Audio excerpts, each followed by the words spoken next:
panjang. Kita langsung saja. Gangguan dan atraksi gitu ya. Atau godaan dan atraksi. Energi hewani dari hasil ego. Jadi energi hewani dari hasil ego itu energi apa ya? Egosentrisnya itu maksudnya itu. Jadi egosentris itu adalah disebut energi hewani. Sifat egosentris. Sifat egosentris. Ini adalah energi hewani. Sama dengan energi hewani. Jadi sifat egosentris itu kan berangkat dari pendasaran aku bahwa di luar tubuhku itu bukan aku. Di luar tubuhku bukan aku.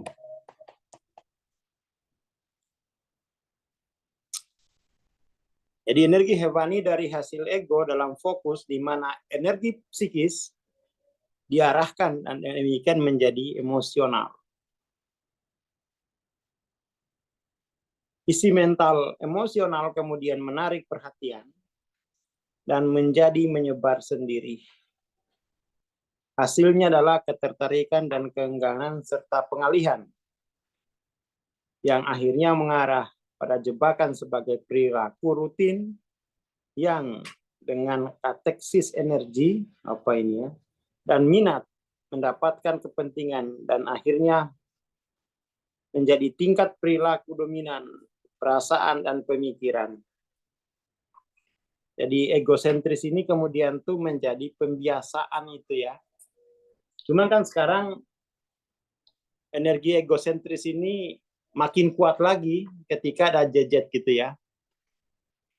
Ketika anak-anak dari kecil tuh sendirian gitu. Dia tidak bersosial gitu. Tidak bersosial. Itu luar biasa itu kayak apa nanti besok lihat aja besok gitu. Kerentanannya itu tinggi loh itu. Apalagi dari kecil gitu ya. Ini terjadi sebagai energi kesadaran yang selaras dengan dan menjadi terperangkap dengan keseluruhan bidang penarik impersonal kesadaran manusia. Jadi anak-anak itu terperangkap di dunia ego gitu ya. Terperangkap di pendasaran akunya itu hanya pada tubuhnya. Kalau orang dulu itu, anak-anak itu harus segera dibebaskan keluar dari situ. Kalau orang tua sekarang itu enggak. Mereka sponsori anak-anak untuk terus tinggal di situ. Melalui apa disponsori? Gadget itu. Orang tuanya nonton drakor, anaknya main game. Wah, itu luar biasa itu ya. Ngeri. Ngeri. Itu kalau bisa ditarik, tapi tidak mungkin. Karena sudah menjadi kebiasaan. Ya kan? Tapi masih mungkin sebenarnya gitu ya. Jadi kita itu masuk dalam dunia peralatan, tapi kemudian tuh ceroboh sebenarnya. Kan secara filosofis, seluruh teknologi itu kan sebagai alat gitu kan. Awalnya itu sebagai alat. Kemudian tuh menjadi dunia. Anak-anak terjebak di sana gitu. Jangankan anak-anak, orang tua aja itu terperangkap kok. Apalagi anak-anak yang ya dia enggak punya kekuatan untuk mengambil keputusan, untuk memilih, ya kan? Orang tua aja, anak dewasa aja kecanduan kok. Itu mengerikan sebenarnya. Mengerikan.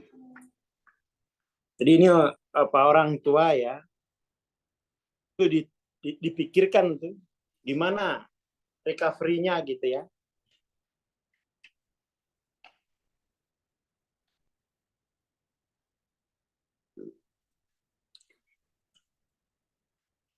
Jadi dengan pemilihan opsi Individu menyetel seperti yang dilakukan oleh perangkat penerima dengan frekuensi radio dan atau televisi. Jadi di dalam dunia peralatan itu kemudian anak-anak itu mengembangkan emosinya. Bayangkan itu. Mengembangkan emosinya di dunia 2 dimensi gitu kan.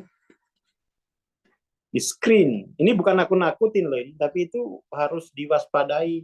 Bukan diwaspadai, ya itu udah harusnya itu kita sadar gitu. Anak-anak kemudian merasakan rasa takut di layar, senang di layar gitu. Coba nanti kita lihat 10 tahun mendatang. Seperti apa nanti dampak pandemiknya gitu.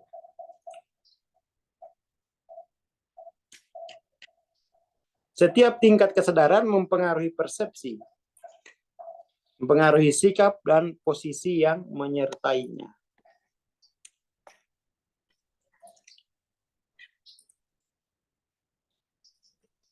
Ketergantungan pada kecenderungan ego adalah seperti mabuk, di mana kesenangan berasal dari hasil emosional negatif. Jadi apa? Bahwa di luar tubuhku itu bukan aku gitu kan. Itu kan dasarnya adalah kebencian terhadap yang lain. Atau paling tidak ketakutan terhadap yang lain gitu.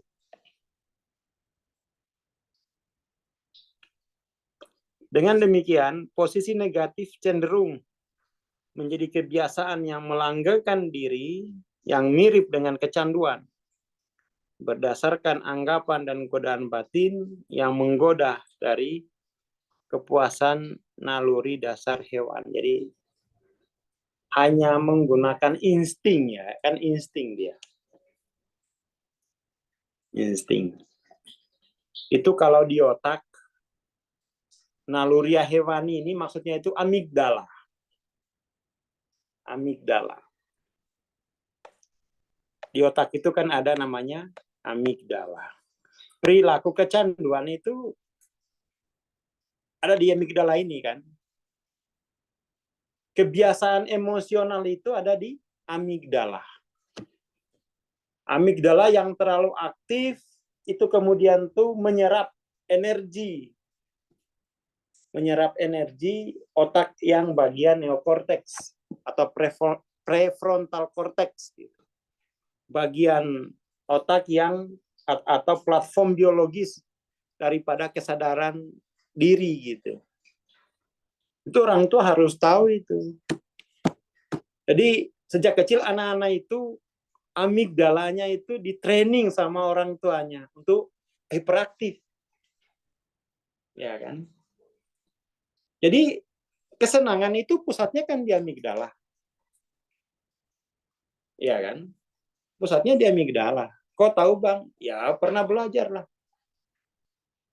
Pernah belajar. Dulu saya belajarnya itu di waktu EFT itu kan.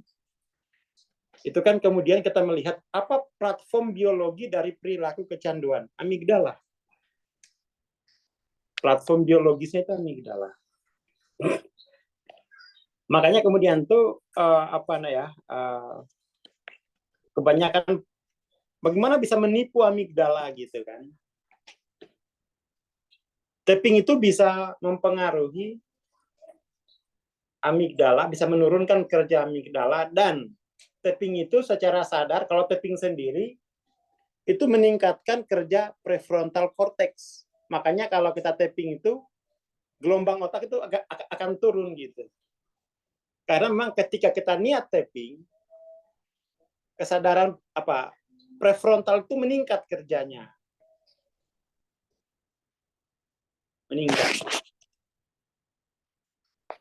Dengan pengulangan, mereka akhirnya mendapatkan dominasi dan kontrol yang merupakan tujuan bawaan dari ego narsistik di tempat pertama. Jadi karma kebiasaan buruk itu adalah karma di amigdala. Karma di amigdala.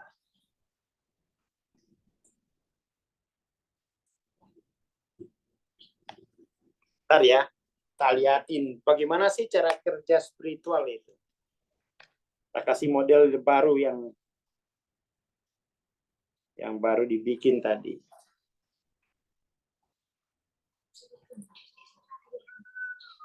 Bentar ya. Kita lihat dulu model terbaru di akhir tahun. Kan gini. Jadi kemudian kan kalau di linear kan hanya otak ya. Ini nanti gerak transendensi itu biar tahu. Pertama itu gerak transendensi itu gerak untuk mentransformasi pendasaran aku kan. Tinggal kamu pilih gerak transendensimu itu terakhirnya di dimensi 6 atau 9. Tinggal pilih.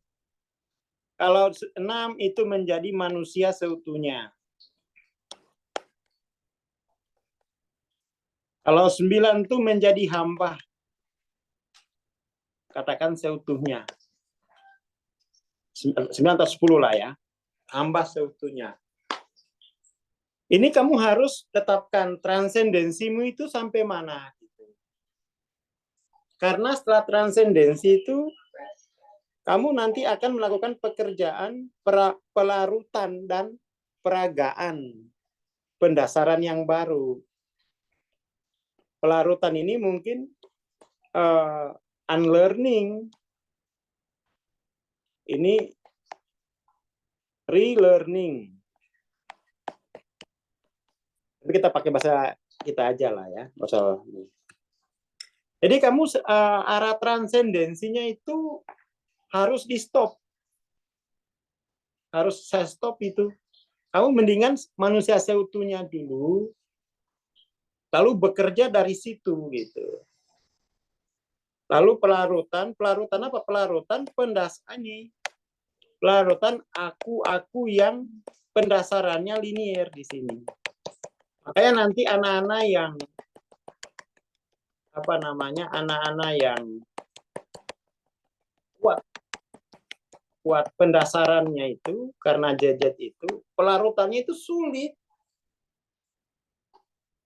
dan belum tentu orang tuanya itu akan membersamai anak itu di fase transendensi maupun pelarutan. Belum tentu kita besok itu masih hidup kok. Jadi orang tua itu harus berpikir preventif. Ini bukan nakut-nakutin loh. Kita berbicara dari konteks keilmuan kita gitu ya. Belum tentu. Ini ada masyarakat sekarang lebih banyak join TikTok dan nge-game daripada ikut join Zoom. Begitu ya, luar biasa. Boleh. Jadi transendensi itu kamu bisa pilih yang ini atau pilih yang ini. Bagi yang punya kebutuhan materi yang mendesak, sebaiknya cukup sampai 6 lah itu. Menjadi manusia seutuhnya dulu, lalu energi dari manusia seutuhnya tadi itu kamu gunakan untuk pelarutan aku yang terbentuk dari pendasaran sebelumnya. Lalu kamu bisa peragakan tuh. Tapi banyak juga tanggung bang, kurang 300. Iya, tapi beda dimensi itu.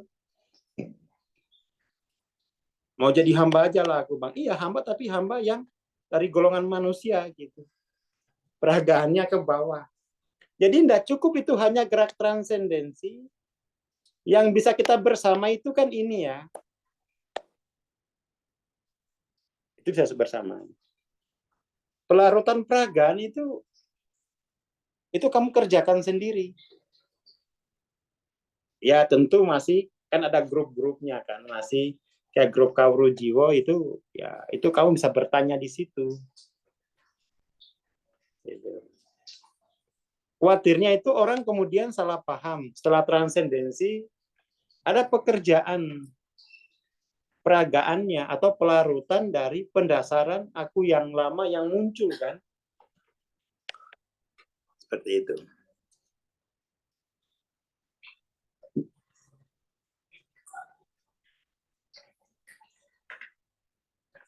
Oh gitu ya. Hiburan itu memang tidak butuh pemahaman. Mantap.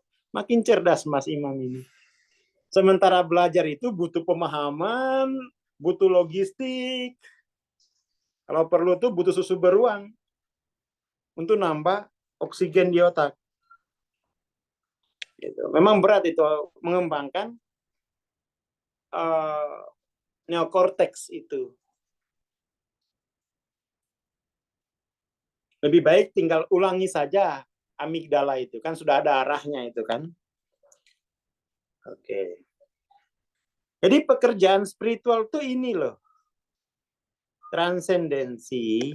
Tapi setelah tiba pada pendasaran, kamu harus turun. Kamu harus turun. Dimensi keempat itu sampai di sini dia. Ya nggak ada transendensi. Nggak ada transendensi dia. Mungkin kalau transendensi di sini dia bikin begini, tapi masih linier. Dari korban pelaku menjadi pengamat gitu. Itu juga mungkin bagi dia transendensi, kayak di psikoanalisis kan juga ada transendensi ya. Tapi transendensinya dia itu kalau saya bikin dari korban pelaku menjadi pengamat gitu. Itu di alam metafisika. Tapi bagi kita itu ya masih linear. Transendensi, tapi itu memang termasuk transendensi sih. Nah, kita baik korban pelaku maupun pengamat itu disikat semuanya.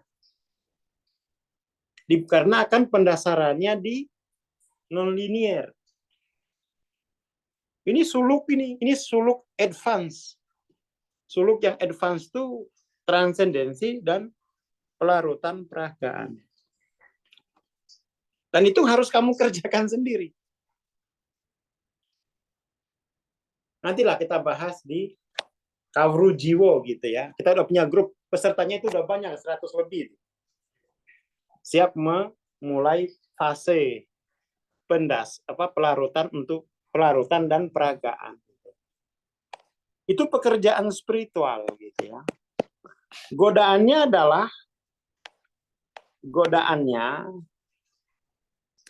itu kembali lagi ke pendasaran lama yang belum dilarutkan gitu.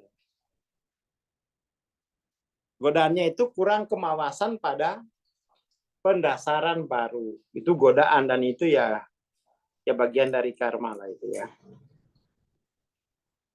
Seperti itu. Dalam pekerjaan spiritual ini disebut godaan yang kemudian dianggap bahwa pengorbanan diperlukan untuk melepaskannya karena seseorang melepaskan kesenangan dari jus emosional, dari menjadi benar, membalas, merasa kasihan diri sendiri, dan lain-lain. Salah satu godaan yang umum terjadi adalah omongan bahwa saya kira kalau dimensi atas itu sudah selesai semua masalah. Nah, itu godaan. Ya, selesainya itu kalau kamu melakukan pelarutan dan peragaan gitu. Kan sudah dikasih, makanya saya stop.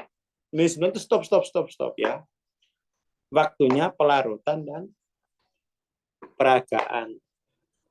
Dan ini juga kita coba ya, kita stop sampai dimensi ke-6 menjadi manusia seutuhnya. Coba tes pelarutan dan peragaan. Kita stop di situ dulu ya. Soalnya banyak juga, Bang, nggak ada hasilnya ini. Oke. Kalau mau hasil cepat, di stop saja di dimensi ke-6.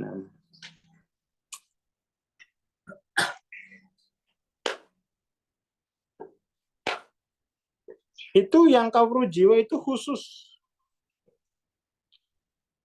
Bukan untuk umum. Yang kawru jiwa itu dia khusus. Yang sudah melakukan transendensi mungkin setahun, dua tahun terakhir inilah ya. Kayaknya 2 tahun, 3 tahun itu ya. Setahun ini gitu. Kalau belum transendensi, masuk kawru jiwa, ini apa ya? Nanti nggak mudeng dia. Nggak mudeng.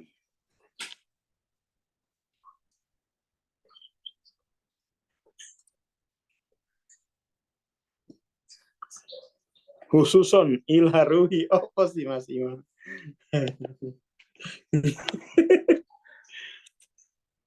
Oke, jadi godaan tuh di mana-mana ada. Gitu. Dimensi 1000 ayo no godaan no. Godaan untuk kembali sembuh, tumbuh, kambuh.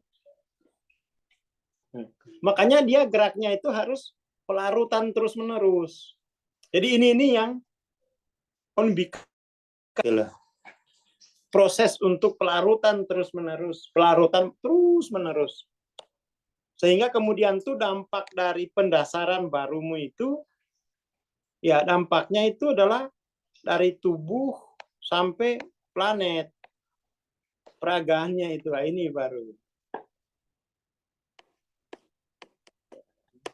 Dampak peraga, pelarutan dari peragaan itu adalah perubahan kualitas kehidupan pada tubuh sampai planet.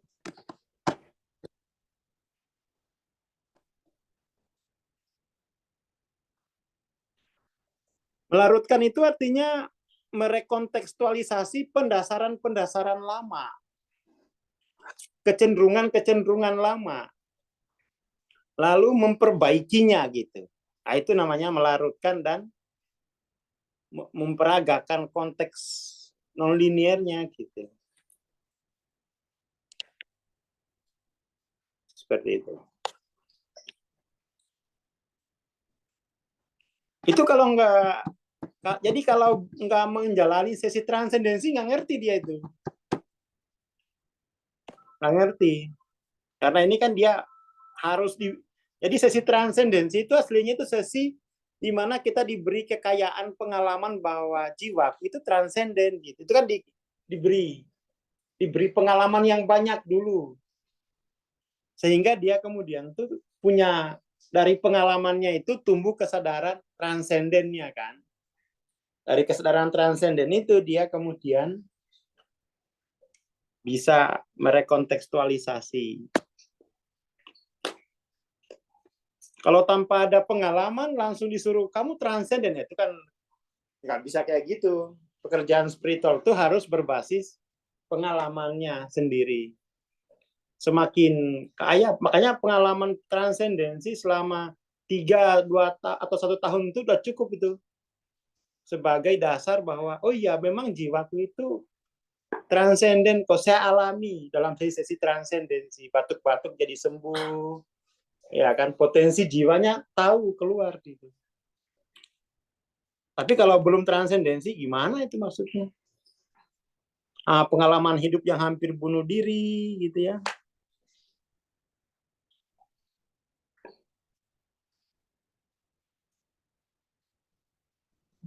Ini kata keponakan saya yang berubah baru auranya saja, Bang. Iya, udah bagus itu. Itu udah pengalaman spiritual. Ya. Nah, di bawah 500 pasti mengira jiwa transenden itu hanya hiburan saja. Ya karena belum merasakan pengalaman transendensi itu. Tapi kalau yang sudah transendensi 3 tahun, oh itu udah hiburan, Lur. Ini nyata. Dari mana kamu tahu nyata? Ya saya alami. Kapan? Dalam sesi-sesi transendensi. Jadi dikayakan dulu dia pengalaman.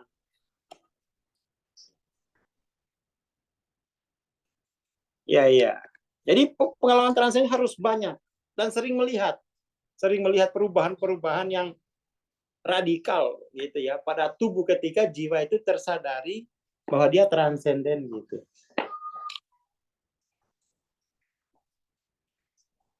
Jenis pengkondisian Pavlov terjadi sebagai sistem penghargaan yang memperkuat diri.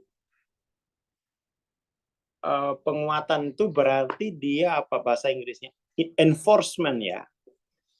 Yang kemudian menjadi otonom. Dari sini itu kemudian gini, muncul istilah-istilah kayak dalam Anthony Robbins tuh, pada awalnya kamu yang membentuk kebiasaan, tapi pada akhirnya kebiasaan itulah yang akan membentuk kamu, kan begitu tuh.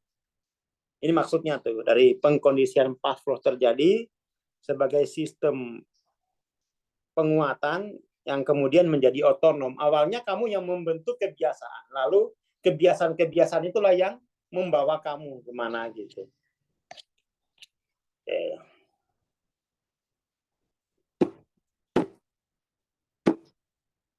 Setelah itu, gangguan terhadap kepuasan tersembunyi ini menghasilkan perasaan frustasi dan kekurangan yang tidak menyenangkan. Dengan demikian, dapat diamati secara umum bahwa pikiran emosional ego melekat pada kenegatifan. Mungkin tidak selalu negatif, tapi pikiran emosional ego itu melekat pada alam materi, pendasaran material gitu. Dan ikatan perbudakan, dan dengan kuat menolak melepaskan dan beralih ke tingkat fungsi dan mekanisme coping yang lebih tinggi. Sesi transendensi itu sebenarnya dia melemahkan kebiasaan ego. Tanya teman-teman yang udah ikut transendensi 2 tahun, 3 tahun, atau setahun ini, pasti kebiasaan ego itu berkurang atau sedikit melemah. Dia melemah.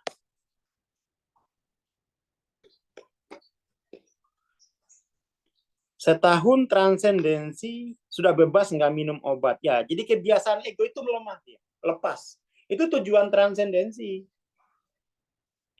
Tujuan transendensi. Setelah itu baru kemudian tuh dia bisa. Jadi gini, di fase transendensi itu kamu lebih banyak dibersamai. Di sini kamu harus sudah mulai belajar mandiri. Makanya mulai diajarkan prinsip kauru jiwa biar kamu bisa mandiri. Ya, bukan kemudian Bang Asar pasti nggak mau ngajar. Enggak, saya senang ngajar. Tapi memang dulu juga saya begitu diperlakukan gitu. Pertama ya dibersamai dulu kan sama Simbah. Setelah itu kamu pergi. Kamu udah bekalmu cukup, silakan kamu lakukan sendiri. Akhirnya kamu jadi guru. Dibersamai pernah, melakukannya sendiri pernah. Kamu jadi guru lah. Pada akhirnya itu jadi guru. Jadi kalau di sini mau jadi murid nggak bisa itu jadi murid. Kamu di sini itu sanatnya jadi guru. Harus jadi guru itu. Kalau di PCI akan diberi tahapan-tahapannya itu. Tahapan-tahapannya dibersamai lalu jalan sendiri. Gitu. Ini adalah laporan lebih tenang kalau pasangan sedang tantrum. Oh, nyindir Mbak Sri ya? Waduh, kamu. Wah, aku nggak tanggung jawab loh ini. Ini orangnya dengar ini Mbak Sri. Mbak Sri itu istrinya Mas Imam.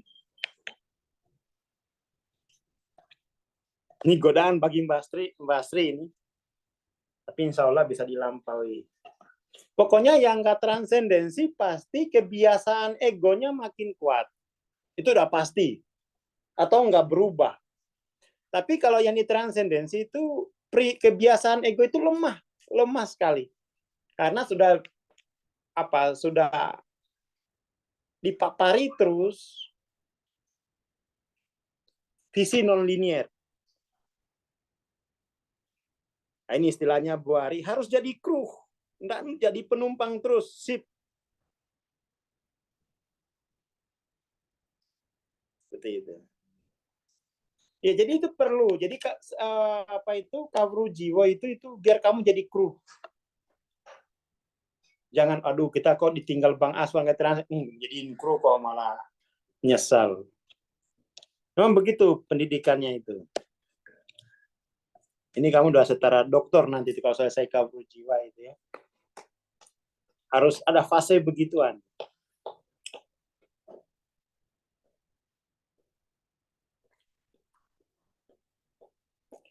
Jadi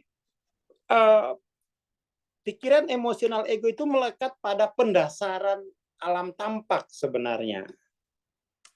Melekat pada pendasaran aku pada alam tampak. Atau pendasaran aku pada masa lalu kalau kita menggunakan dimensi waktu. Kalau kita menggunakan dimensi ruang namanya pendasaran ego pada alam tampak itu kategori dimensi ruang. Atau pendasaran ego pada masa lalu itu kalau menggunakan kategori waktu gitu.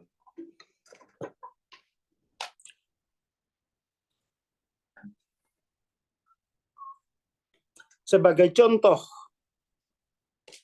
Kebencian, menyalahkan, mengasihani diri, korban atau sifat-sifat korban maupun pelaku biasanya merupakan jebakan yang berputar-putar yang dengan cepat mencari validasi dengan dorongan sosial dan pentingnya posisi yang menggelembungkan diri secara semu gitu ya.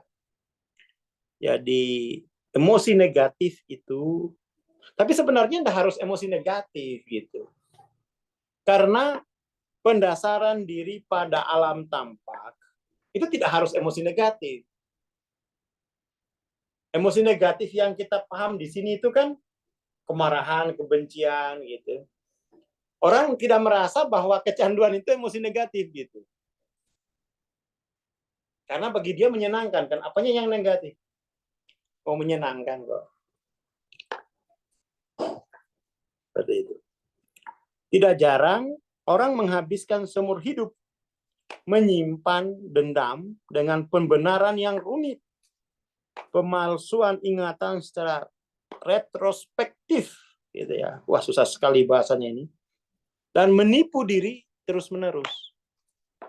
Tapi kalau dia terbiasa transendensi, dia ngerti nih fase-fase ini karena dikoreksi terus kan, koreksi terus, dibenarkan terus.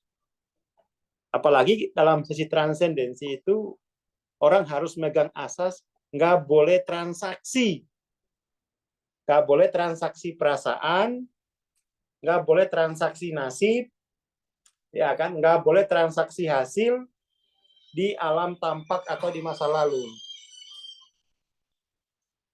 Wah, telepon pusat ini. Bentar ya. Kita jawab dulu lah.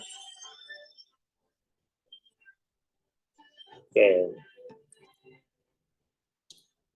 Kompleks psikologis yang umum diamati ini terdiri dari campuran melingkar siklus dari semua tingkat kesadaran di bawah 200 gitu.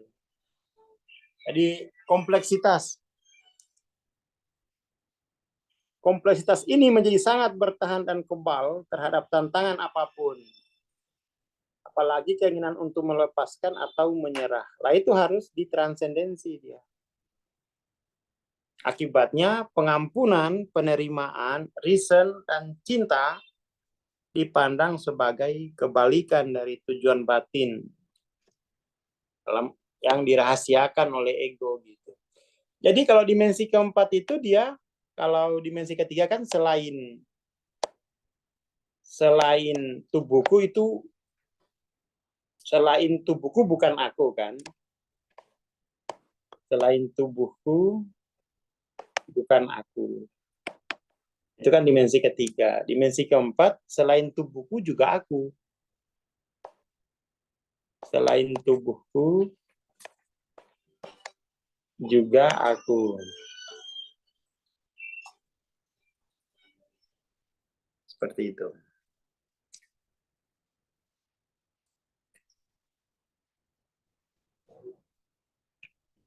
Itu dimensi keempat. Gitu. Dimensi keempat aja udah bagus. Tetapi memang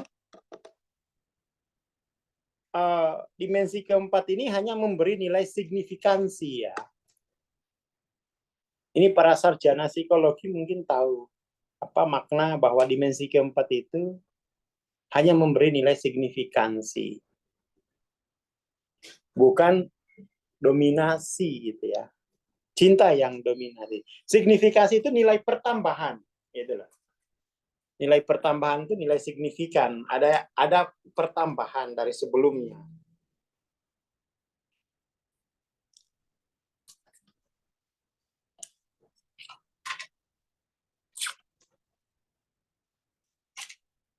Bukan hal yang aneh bagi orang-orang untuk menghancurkan seluruh hidup mereka untuk membela kekeliruan non-integritas yang dengan hati-hati dipelihara dan dilekatkan pada mereka sendiri, orang lain, dan dunia. Prinsipnya itu gini ya, prinsipnya. Ini prinsip basic gitu. Kalau kamu melihat orang lain, tubuh orang lain, itu bukan kamu, itu dimensi 3 kamu. Lalu setelah kamu lihat tubuh orang lain, itu bukan kamu, bukan aku. Lalu kamu komentari, kamu kasih dalil agama, kamu kasih hadis. Oh ya, tambah kuat dimensi tiga. Jadi kamu menggunakan ayat suci, kamu menggunakan dalil untuk menguatkan ego dimensi ketigamu gitu. Kan gitu ya. Tapi sekarang itu alhamdulillah di tahun politik ini itu kita kemudian tuh sekarang kan kampanye negatif itu berkurang. Jadi dalam dunia propaganda,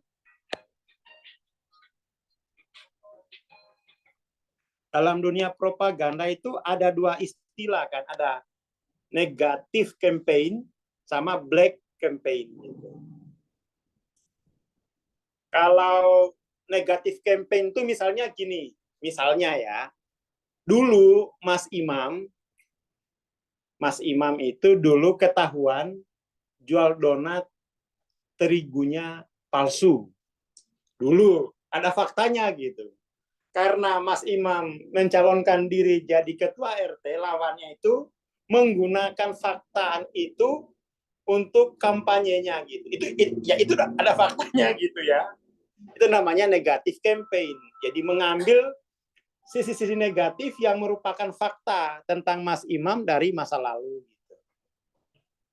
Itu namanya negatif campaign. Kalau black campaign itu Mas Imam itu dituduh sebagai guru ajaran sesat misalnya. Padahal tuh Mas Imam ngajarin tauhid. Tersebar tabloid kemana-mana gitu bahwa Mas Imam Mayadi ini guru aliran sesat.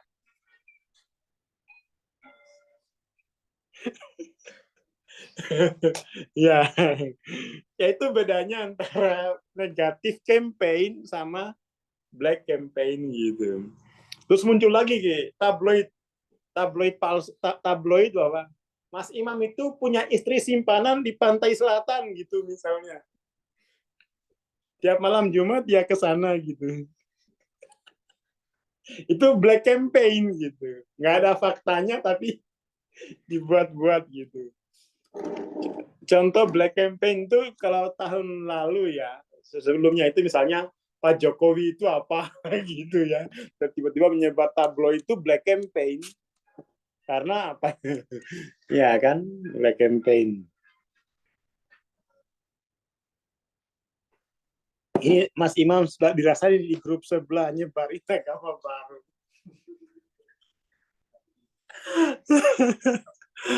Aduh. Mas Imam sudah punya hubungan dengan Nyi Blorong. Nah, itu black campaign. Pas Wadi jangan menggunakan dua-duanya itu. Kalau yang negatif campaign itu gimana ya? Ya memang Mas Imam dulu misalnya ya terbukti kok. Diambilkan potongan korannya di clipping gitu ya. Di clipping ini loh Mas Imam gitu ya. Seperti itu. Mengatasi negatif campaign nanti bisa ke saya. Black campaign juga bisa ke saya, itu aman itu. Ada peredamnya gitu.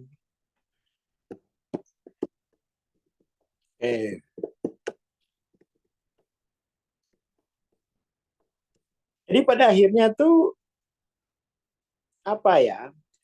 Yang rumit ini tuh yang menjadi kecenderungan masyarakat Indonesia yang mayoritas Muslim itu mereka menggunakan kitab suci, menggunakan hadis untuk mengikat diri mereka pada kesadaran dimensi ketiga. Itu bahkan itu disekolahkan sepertinya gitu. Bahkan itu dikembangkan. Ya, negatif campaign itu adalah masa lalu Mas Imam yang padahal Mas Imam sudah bertobat, itu diungkit-ungkit lagi gitu. Jadi kalau sampai Mas Imam udah bertobat aja masih diungkit, mendingan sisa wae gitu kan. Nah, itu yang dosa yang menyebarkan negatif campaign itu. dan mas imamnya. Dan mas imamnya itu. Ya, Mesian West, ya kan? Nggak melakukan, saya sudah bertobat aja masih diejek. Mendingan sekalian. Nah, itu yang mengejek dosa, Mas Imam juga dosa gitu. Jadi istilahnya jejak digitalnya itu masih gitu ya. Itu bisa jadi modal negatif campaign. Dan itu menguatkan ego. Black campaign, negatif campaign gitu. Itu menguatkan kesadaran aku dimensi ketiga. Termasuk kesadaran aku dimensi ketiga itu adalah kesadaran yang apa ya, yang menyerang kelompok lain. Bahwa kelompokku lah, ya nggak apa-apa sih kamu bilang kelompokku ini benar. Oke, itu dalam hati, oke. Tapi ketika kamu merendahkan kelompok lain, itu kamu turun jadi ketiga gitu.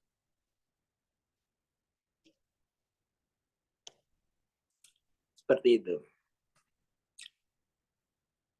Tapi alhamdulillah ya, kita di tahun politik ini sepertinya sepi-sepi aja gitu. Masing-masing paslon itu menampilkan gimmick-gimmick kocaknya, ya bagus lah. Humor-humor aja gitu. Humor-humor aja. Kita bersyukur itu ya. Kita bersyukur. Untung nggak ada cita-cita nyalek ini. Ya, bukan nggak ada, belum ada. Belum aja itu. Kalau kamu udah menguasai donat semagetan untuk membuat regulasi baru, ya itu pasti kamu mau nyalek gitu. Misalnya keluar perda gitu, penjual donat harus diberi pajak yang lebih tinggi, soalnya jual roti ini nggak serius. Jual roti, jual rotinya nggak serius gitu. Masa bikin roti kok tengahnya bolong?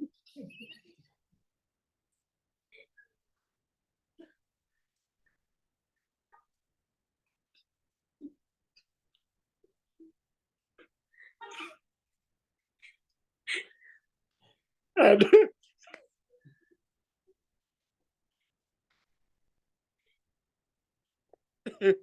aduh, masih lucu.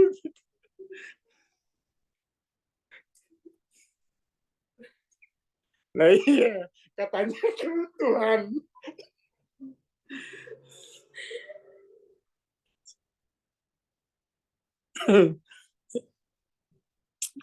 Ya kan gimana sih, nggak konsisten gitu. Baju keutuhan, donat bolong.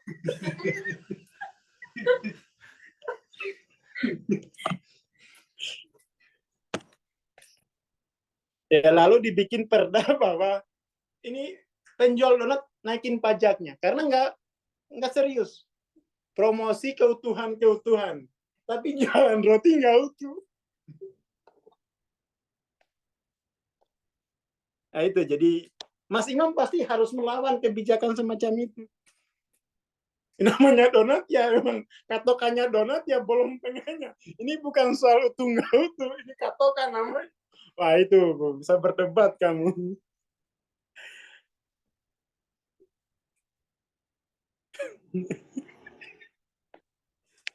Ya itu ya. Jadi itu paling tidak teman-teman, apa sih pekerjaan spiritual itu? Apa sih, bagaimana sih, apa ya? Dengan ini teman-teman bisa tahu, oh ini tuh pekerjaan spiritual itu. Paling enggak kuliah malam ini itu lihat model ini, saya udah ngerti apa yang disebut dengan proses spiritual itu. Dengan model ini. Biar tidak salah lagi memahami gitu ya. Apalagi ini udah masuk 2024 gitu. 2024 ini kan tahun waktu duha lah untuk pencerahan gitu. Seperti itu.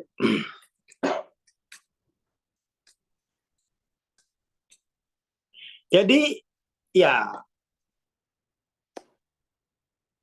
Kesadaran dimensi ketiga itu kamu sebarkan untuk membahas orang lain, membahas dirimu, bahkan membahas dunia gitu. Jadi kamu komplain orang lain, itu kamu kena tuh.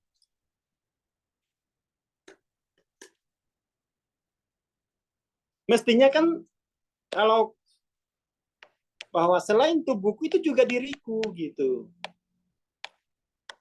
Sehingga kemudian tuh kamu punya keberanian untuk menerima dirimu yang kontradiktif semacam itu.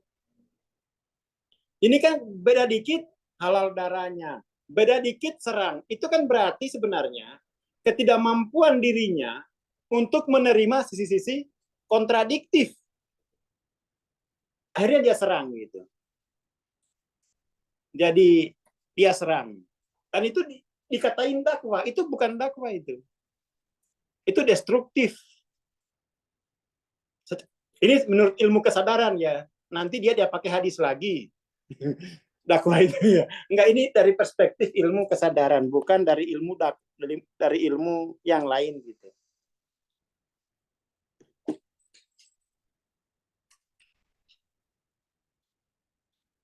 Tapi kok nggak ada kok dakwah itu kok menggunakan penyerangan itu, dakwah ke siapa itu? Itu namanya perang gitu.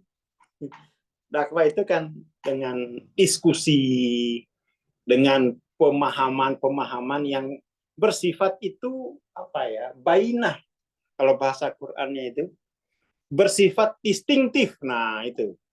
Bersifat bainah itu kan bersifat instingtif. Kan begitu caranya berdakwah. Lihat aja surat Al-Bainah gitu kan. Makanya yang berdakwah itu harus orang alim. Nggak boleh modal kaderisasi 1 bulan, emosi belum ditransendensi, ya pecah dia tuh. Lepas. Maaf, remblong. Remblong.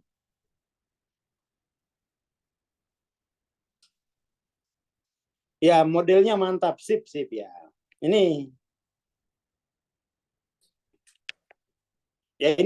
apa ya? Jadi paling tidak kita di 2024 masuk itu sudah terang semua udah.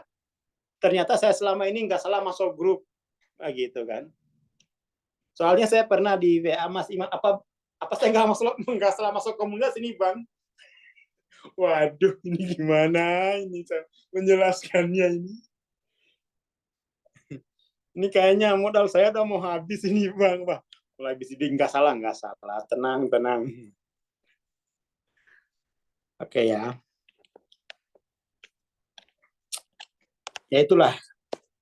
Ya malam ini sih tujuannya mau pamer model aja gitu. Pamer model. Ya tapi pada akhirnya yes, saya telah berada di jalan yang benar dan sekarang akan masuk ke fase titik balik yang kedua. Titik balik pertama adalah minad dulumat ilan nur. Titik balik kedua adalah minan nur ilan nur. Kan begitu kan? Jangan sampai kebalik lagi. Minan nur ilan dulumat. Kecemplung lagi kamu. Ya seperti itu ya. Jadi itu aja sih malam ini ya. Selamat merayakan pergantian tahun ya. Tapi paling enggak teman-teman, inilah pekerjaan spiritual, inilah suluk advance gitu ya. Suluk advance. Itu saja malam ini. Kita lanjutkan minggu depan. Tanggal berapa minggu depan tuh? Hari ini tanggal 28. Berarti minggu depan Kamis tuh tanggal 4 lah. Kira-kira ya. Kira-kira. Matur nuwun, selamat malam. Assalamualaikum warahmatullahi wabarakatuh. Salam kebajikan. Ya, terima kasih Bang Aswar. Ya, selamat malam sahabat kelas. Semuanya kita akhiri kelas malam ini sampai di sini.